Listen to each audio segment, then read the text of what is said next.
Hey, what's going on, everybody?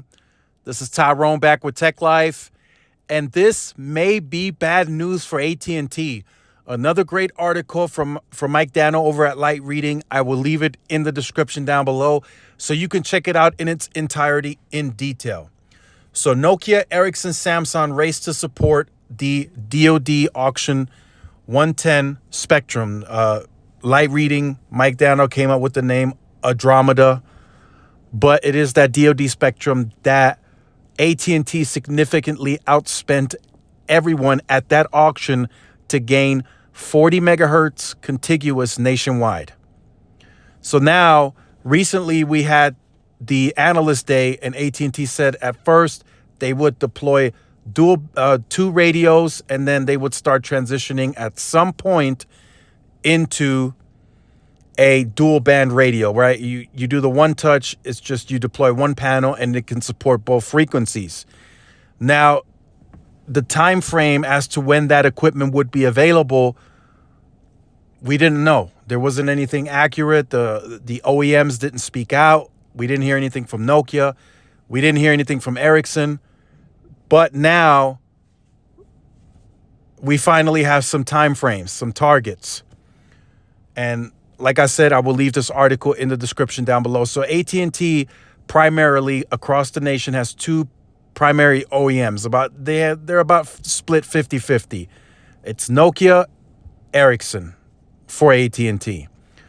Nokia is saying they won't have a dual band radio ready that can support C-band and DoD until 2023. We don't know if that's early, mid, or end of 23. They didn't really disclose that in this article. From what I was reading, Ericsson won't have a dual band radio that supports both until early 2024. This brings a very, very hard decision for AT&T. Do I wait until these dual band radios come out to scale and be behind? Or do I just scale in each of the respective OEM markets and I put up two radios? That is the decision that AT&T is discussing right now or thinking about right now. Right? They said potentially this year they can get to 75 million covered, and then end of 23 they would be at 200. Right? The only way now that they can get to that 200 by the end of 23 is if they deploy at scale two radios. So that means they would deploy a panel with a radio that supports C-band, and then they would also have to deploy a separate panel with a radio that supports the DoD spectrum. That's how they would have to go at the market right now, at scale. If they wait or it's delayed again, the deployment, they are not getting to 200 million by the end of 23. They can't be like in Nokia markets, we're going to wait until whenever they come out in 2023 with the dual band radio, and then we're going to start deploying. No, they have a scale. They have sites at scale, so they're going to have to touch, 50% of the United States. And no, that's not going to happen. There's no realistic time frame that they start. Even if they start at the beginning of 23, I don't know if they can scale a whole year worth of equipment to get to that 200 million by the end of the year. That's going to be very tough. Maybe they can if there's no supply issues or shortages. But for now, Nokia says they won't have dual band radios ready for DoD and C-band until the end of 23, and Ericsson is not ready until early 2024. And that's another 50% of the country that they wouldn't be able to deploy if they wait for dual band radios.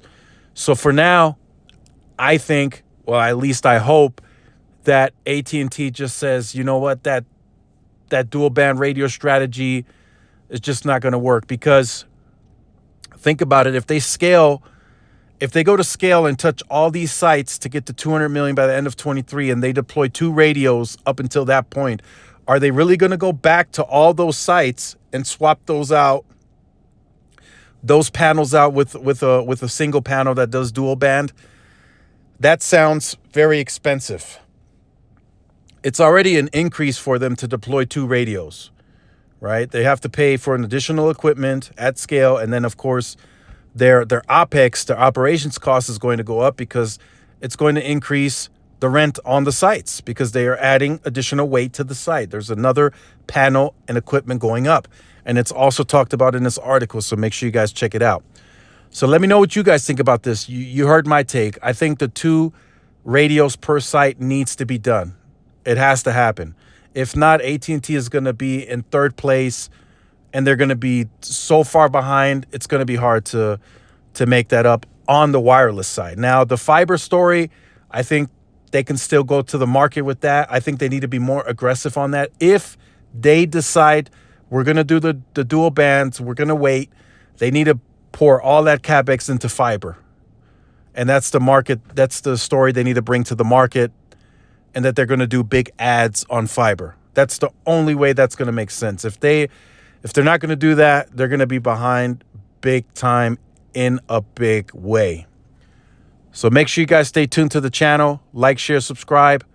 Follow all of my social media outlets for more updates and interactions. This is Tyrone with Tech Life. I will see you guys in the next one. Peace.